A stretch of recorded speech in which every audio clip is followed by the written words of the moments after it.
Posibleng karong gabi magkasulod na sa Philippine Area of Responsibility ang Tropical Storm Bibingka ug pagatawgo na unya kining bagyong Ferdy.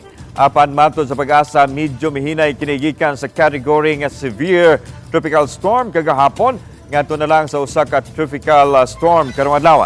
Hinoon pabilin gihapon ining pakusgon ang hanging habagat nga magdala og kusog nga pag-uwan sa nagadayang bahin sa Kabisayan. Sa pagkakaroon ang kasadpang bahin sa Kabisayan nakasinati na usab og kusog nga mga pag-uwan nga misangpot na gani sa mga pagbaha.